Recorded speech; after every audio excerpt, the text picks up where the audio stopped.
हाँ, 100% ऐसा ही है। शिक्षकों को दो भागों में बांट दिया।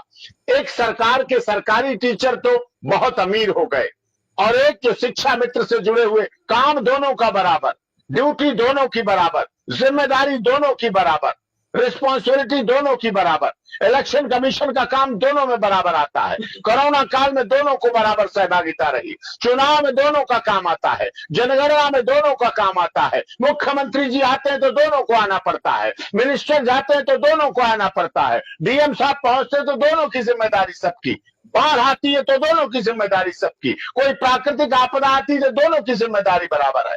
लेकिन सैलरी में जमीन आसमान नहीं, 10-10, 20-20 गुना फर्क है।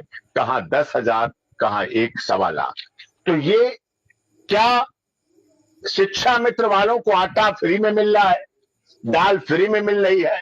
क्या वो कपड़े लेने जाते हैं तो उनसे पूछा जाता है, अच्छा आप शिक्षा मित्र हैं तो आपको फ्री में दे रहे हैं कपड़ा, आप शिक्षा मित्र हैं, साइकिल का पैडल लेने आए हैं तो आपको फ्री में दे रहे हैं पैडल? ऐसा तो नहीं है, सबके बराबर है, सबकी कीमत बराबर है।